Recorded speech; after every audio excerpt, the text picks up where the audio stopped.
Bonjour, c'est Aurélie, je suis ravie de vous retrouver. Je suis avec le docteur Anaïo, vétérinaire. Bonjour Anne. Bonjour Aurélie. Je suis contente que tu veuilles bien répondre à toutes ces questions parce qu'il y a beaucoup de mamans, beaucoup de parents qui se posent des questions, qui ont des animaux de compagnie.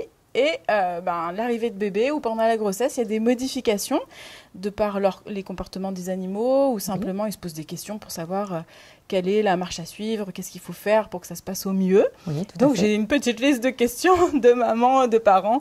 Donc je te pose la première question qu'on m'a posée. Oui. Mon chat mort depuis que je suis enceinte.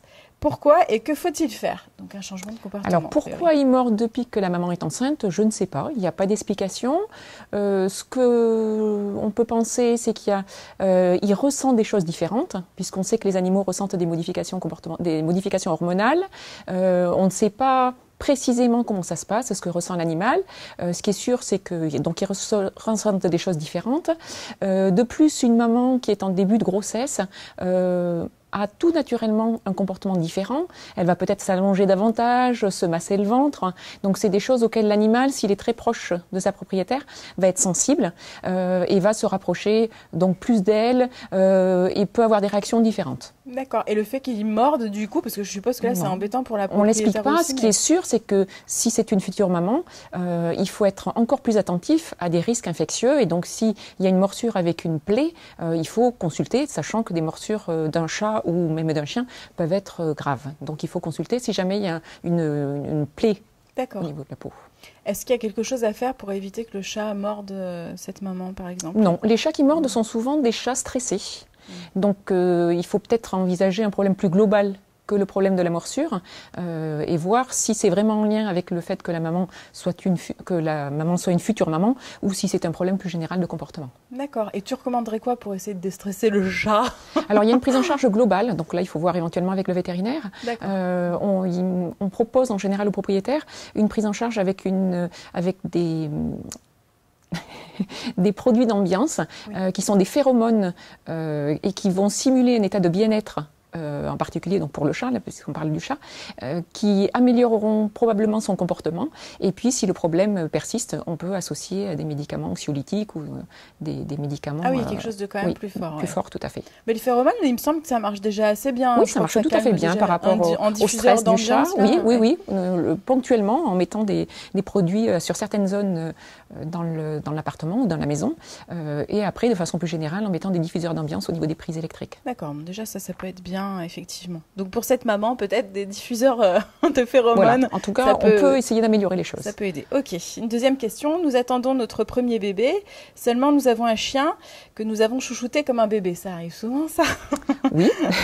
Comment va-t-il réagir à l'arrivée du bébé? Et que faut-il faire pour que ça se passe bien? Alors, c'est pas parce que le chien est chouchouté qu'il y aura vraiment un problème. Ce qu'il faut absolument, c'est que le chien respecte ses propriétaires et se sente dans sa tête en position de chien et non en position d'humain. Ce qui se passe, c'est que dans la tête d'un chien, à partir du moment où il est dans un groupe, donc le chien et les propriétaires, le chien se sent peut se sentir en position d'individu privilégié ou d'animal privilégié, le dominant, et se sentir ou s'imaginer en chef de meute. Si c'est le cas, par contre, là, ça peut être dangereux parce que l'arrivée du bébé, sachant que l'animal n'interprète pas un bébé comme le petit d'un adulte, mais c'est autre chose, c'est quelque chose qui fait du bruit, c'est quelque chose qui va attirer l'attention des parents pendant de longs moments dans la journée. Et donc, si le chien est en position privilégiée, ça, il ne va pas forcément le tolérer, il va peut-être chercher à exclure. Donc là, il y a des précautions à prendre dès le départ. Il faut peut-être, si c'est le cas et s'il y a une réticence des propriétaires, il faut peut-être faire le point en début de grossesse pour voir comment améliorer les choses. Et les 9 mois de la grossesse, ou peut-être un peu moins, permettront d'essayer de faire évoluer cette situation dans la maison ou dans les relations entre les parents et l'animal et d'améliorer les choses pour que ça se passe tout à fait bien à l'arrivée du bébé. Oui, donc là, on essaie de lui redonner une place, sa place de chien. Tout à fait. Place de chien adoré, mais dans sa tête, le chien doit comprendre qu'il y a une différence entre les maîtres et le chien, qu'il n'est pas le troisième individu du couple. Tu as 2-3 exemples à citer pour qu'un chien puisse comprendre que sa place n'est pas... Oui, alors dans la tête d'un chien, il y a des choses très importantes pour ne pas qu'il se sente chef de meute. C'est par exemple l'accès à la nourriture. Un chien peut manger toute la journée quand il veut, mais si c'est un chien qui a du caractère, il faut absolument qu'il mange à certains moments, pendant un quart d'heure, 1 ou 2 fois par jour, ou 3 fois par jour éventuellement, mais qui mange en fait quand le propriétaire lui donne le droit de manger. Sa gamelle doit être retirée à la fin de son repas. Il ne doit pas obtenir théoriquement de choses quand il quémande à table, pendant le repas des maîtres, pour qu'il n'ait pas l'impression en fait de toujours tout avoir et où tout est permis. Il faut que le chien comprenne qu'il y a des limites et que de temps en temps, c'est non, comme on dit non à des enfants, c'est non à certains moments. Voilà. L'autre chose, c'est le lieu de couchage du chien. Il faut que le chien ait un lieu de couchage séparé, idéalement, de celui des futurs parents.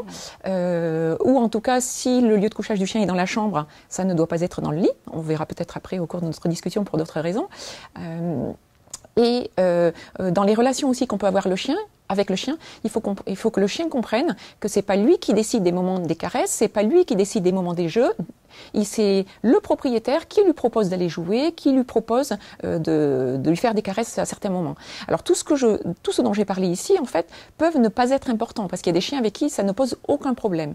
Mais si le chien est chef de meute dans sa tête, ça peut devenir très important et c'est des petites choses qui ne coûtent rien et qui vont devoir être modifiées avant l'arrivée du bébé. Et justement, quand on a quelques mois pour faire évoluer les choses, c'est tout à fait opportun. Alors là, c'est intéressant du coup de consulter un vétérinaire oui. Et puis pour avoir... Tout à fait. On fait le point sur le caractère du chien et on fait le point sur la situation du chien à la maison et les relations du chien au sein de la famille. Tu le fais régulièrement dans ton travail, tout à fait. On en parle très régulièrement. Les propriétaires osent en général nous poser des questions assez facilement. Et c'est vrai que quand c'est un jeune couple et que c'est le premier enfant, c'est très important parce que souvent le chien a une position privilégiée au sein de la famille. Tout à fait. Troisième question, est-il vrai que l'on doit faire renifler les couches du bébé? Alors c'est vrai que ça j'en ai entendu parler aussi quand j'étais plus jeune. J'ai entendu dire que si le chien reconnaissait l'odeur du bébé, la rencontre se passerait mieux. Alors, c'est quelque chose qu'on entend couramment de la part de parents ou de futurs parents. Nous, en tant que professionnels, nous n'avons jamais lu d'articles scientifiques qui parlent de ce genre de choses. Ce qui est sûr, c'est que l'animal, par rapport aux excréments, par rapport aux selles de notre chien, un chien va renifler et va reconnaître par l'odeur des excréments, va reconnaître si c'est un mâle, une femelle en chaleur, donc il va se positionner en fait, par rapport à l'animal qui a déposé ses excréments. Mais par rapport aux selles d'un humain, on n'a aucune interprétation, en fait. Oui, et puis comme tu disais, c'est un chien, c'est pas un humain, donc peut-être qu'il n'a pas à se positionner par rapport à l'enfant, a priori. Non. Et le fait de reconnaître l'odeur, c'est pas non plus quelque chose de... Pas du tout. Ok. Et il y a quelque chose à faire pour essayer justement d'anticiper la rencontre et que ça se passe bien parce que... Normalement, si l'animal a sa position normale, c'est-à-dire normale pour un vétérinaire, mais pour une mère de famille, pour une femme, si le chien a des relations normales avec ses propriétaires, c'est normal que les propriétaires se posent des questions, mais ça ne doit poser aucun problème. D'accord. Voilà. Simplement des règles d'hygiène de base qu'on doit respecter avec un bébé. Mais, tout à fait. Il y a une question là qui revient assez souvent aussi et que j'entends assez souvent. Donc il y a une maman qui pose la question, est-ce qu'un animal peut ressentir la grossesse avant même que je sache que je sois enceinte parce que depuis quelques jours, elle dit, mon chat se colle à moi. Alors ce qui est sûr, c'est que les animaux ressentent des choses qu'on ne maîtrise pas pour l'instant.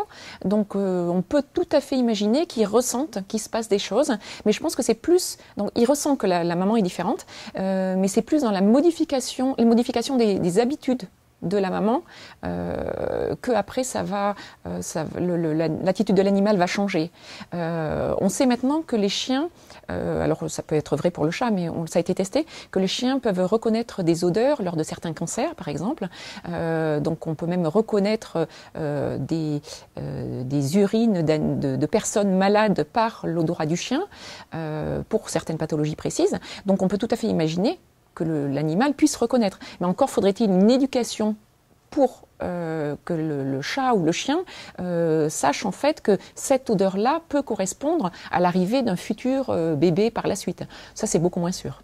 Donc ce qui est sûr, c'est que l'animal ressent des différences. Voilà. Probablement par l'odeur, par les choses qu'on aimait, mais entre le fait qu'il ressente des odeurs différentes et le fait qu'il imagine qu'il va y avoir un nouvel individu à la maison, C'est vrai qu'on ne peut pas savoir exactement ce qui se passe dans la tête des animaux parfois, mais ça peut être surprenant. J'ai aussi eu des couples qui m'ont dit que l'animal avait un comportement complètement différent quelques heures avant la naissance, par exemple.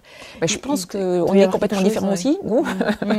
Donc, oui, si on regardait bien, en fait, on est complètement différents. Nos habitudes sont transformées, en fait, à l'approche de l'arrivée d'un bébé.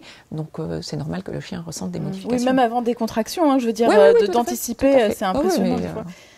Ok, mais c'est vrai que je pense qu'il a les animaux, et je pense plus précisément les chats, je pense qu'ils doivent capter certainement. Mais il y a un contact, je pense, avec le chat. Oui, un peu différent. Un chien, on va le prendre sur les genoux, on va le prendre dans les bras. Le chat, c'est un contact plus proche. Donc, on peut imaginer que le chat ressente plus. Et puis, le chat a un odorat très développé, particulier. Quelles sont les choses à ne plus faire avec son animal une fois que bébé est à la maison?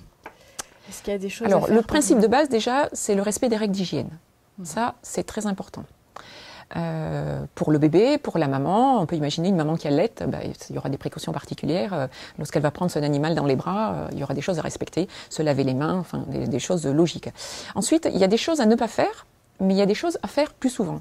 Les choses à ne pas faire, par exemple, laisser se coucher l'animal dans le couffin, dans le matériel de bébé d'une façon générale, le transat, à partir du moment où le bébé va aller, va se coucher, va s'asseoir plus tard, c'est logique que l'animal ne repose pas sur ces endroits-là. Sinon, il va falloir une hygiène particulière à chaque fois, bien tout laver, enfin, ça va être compliqué.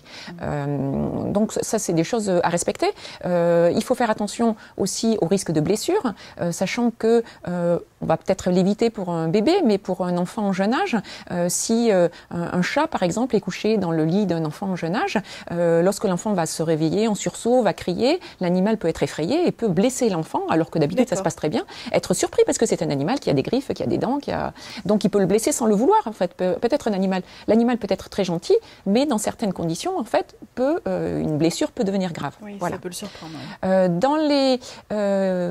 Dans les choses à faire davantage, à faire plus souvent, c'est le traitement antiparasitaire de l'animal. Ça, c'est très important, en particulier lorsque la maman attend un bébé, quand la maman est enceinte, et quand on a des jeunes enfants, il faut par exemple les vermifuger plus souvent. Donc, on conseille actuellement une vermifugation une fois tous les trimestres.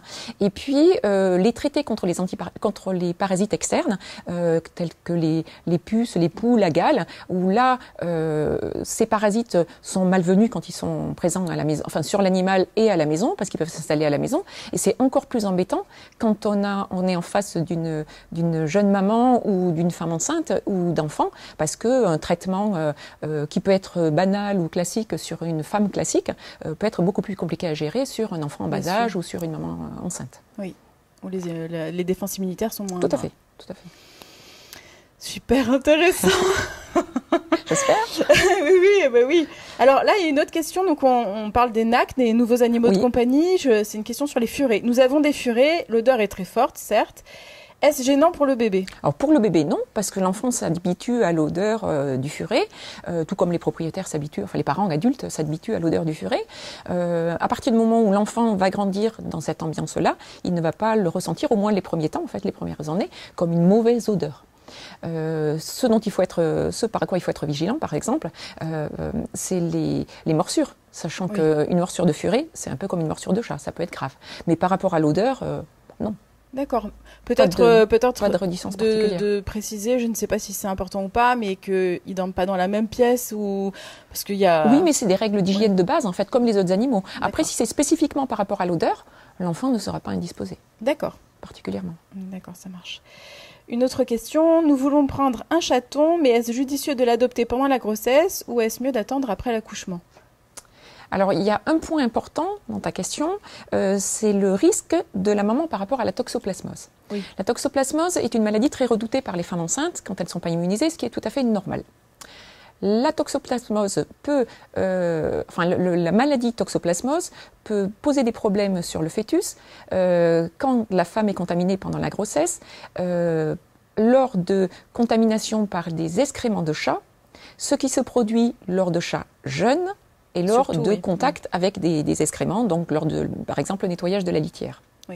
Mais il ne faut pas oublier que la toxoplasmose présente un risque aussi si la future maman a l'habitude de manger de la viande peu cuite, si les légumes sont mal lavés et si un chat est passé dans le jardin auparavant, donc ça peut être le cas d'un jardin potager familial, ce n'est pas seulement avec le chat en fait qu'il y a un risque de contamination. Oui, tout à fait. En tout cas, vis-à-vis du chat, il faut quand même être vigilant. Et donc, si la maman reste beaucoup, si la maman n'est pas immunisée, si elle reste beaucoup à la maison, ça peut être intéressant, si elle reste beaucoup à la maison, de prendre un chaton parce qu'elle va s'en occuper. En revanche, si elle n'est pas immunisée, il faut absolument qu'elle prenne des précautions particulières d'hygiène, de se laver les mains, de ne pas embrasser le chat. Elle n'est pas interdite de toucher le chaton. Si elle a un jeune chat, ce n'est pas interdit, mais par contre, il faut prendre des précautions pour se laver les mains. Et puis, il faudra qu'elle délègue le nettoyage de la litière à une autre personne de la famille, par exemple. Qu'elle ne touche pas. Il est déconseillé pour elle de toucher la litière. Si elle se pose la question, c'est peut-être qu'elle veut... À mon avis, elle hésite à attendre. Peut-être que c'est mieux de différer. En plus, je me dis qu'après l'accouchement, pour s'occuper d'un chaton... Alors, le chaton, normalement, nécessite moins de soins qu'un chiot pour l'éducation, où il faut lui apprendre à être propre, donc le sortir régulièrement. L'avantage quand même pour une maman, c'est que souvent on a une période de repos si on a une activité professionnelle avant la naissance, et on est présent, donc ça peut être intéressant d'avoir un chaton à la maison. Mais donc il y a certaines conditions à respecter. D'accord. Ok. Juste par rapport aux griffes du chaton, il faut éviter de se le faire griffer, sachant que c'est de l'éducation. Ça fait partie de l'éducation du chaton. Normalement, on doit apprendre un chaton à ne pas griffer. Et puis, la mère, normalement, doit lui avoir appris à ne pas griffer. Et si, par contre, le chaton n'est pas resté un temps suffisant au contact de sa mère a pu ne pas lui apprendre. Donc là aussi, ça fait partie des conditions à respecter. Il faut un chaton qui puisse convenir aux conditions familiales. Ok. Une autre question. Je vois beaucoup de photos sur Instagram, donc ça fait partie des réseaux sociaux, où des nouveau-nés dorment avec des animaux. Je trouve ça dangereux et peu hygiénique. Est-ce que j'ai raison de le penser? Oui, alors cette maman a tout à fait raison. Là, je vais parler en tant que femme, je vais parler en tant que vétérinaire, mais en tant que femme, je pense qu'il est totalement déconseillé de laisser dormir un enfant avec un animal de compagnie. En tout cas, lorsqu'il est petit. Après, plus tard, c'est peut-être un peu différent, mais pour un bébé ou pour un enfant en bas âge, c'est totalement déconseillé. Donc, par rapport aux règles d'hygiène dont on a parlé, par rapport aux parasites, aux problèmes parasitaires, par rapport au risque de morsure ou de griffure dont on a parlé tout à l'heure aussi, si un enfant se réveille, fait un cauchemar, se réveille en criant, l'animal peut être surpris et peut réagir en blessant l'animal. Donc, pour toutes ces raisons, en fait, c'est formellement déconseillé. Normalement, un enfant ne doit pas être laissé en contact avec un animal dans la même pièce sans surveillance. Oui, ça fait partie des règles de base de parents. Comme on ne laisse pas un enfant sur un trottoir tout seul. Donc, c'est pareil. Oui, parce que même si l'animal paraît gentil, etc., il peut avoir un comportement... Tout à fait. C'est sa façon de communiquer, en fait. La griffure, la morsure. Donc, par l'éducation, en fait, si l'animal a été manipulé régulièrement, s'il est très gentil, il n'y aura pas de problème. Mais si on n'est pas présent, il peut y avoir un souci. Et si c'est sur un enfant en jeune âge, en bas âge, si c'est dans un lit, ça peut être au niveau du visage, ça peut avoir des conséquences dramatiques. Donc on fait attention de bien fermer la porte quand bébé dort. Tout à fait. C'est la logique, en fait. Ou éventuellement, pour les bébés, on peut éventuellement mettre une moustiquaire, ce qui empêche le chat de sauter, par exemple, oui, c'est vrai, ça, dans le berceau ou dans le...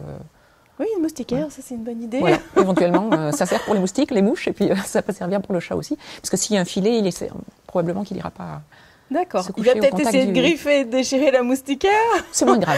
Dans l'idéal, il va vouloir... Oui, bon, ok. Mais c'est une bonne idée, tiens. J'avais pas pensé à la moustiquaire. D'accord, je te remercie Anne. On a déjà fait le tour des questions, c'est génial. Si vous avez d'autres questions et si ces questions-là... vous avez peut-être eu déjà votre réponse, mais si vous avez encore des questions et que vous avez envie d'avoir des réponses, n'hésitez pas à poser en commentaire sous cette vidéo. Et pourquoi pas refaire une vidéo, soit avec le docteur Anaïo, si elle veut bien se prêter au jeu à nouveau, ou une de tes collègues, si jamais c'est pas possible pour toi. Mais en tous les cas, je te remercie beaucoup pour ce moment de l'interview. C'était vraiment super intéressant. On vous embrasse. Au revoir. Merci. À bientôt.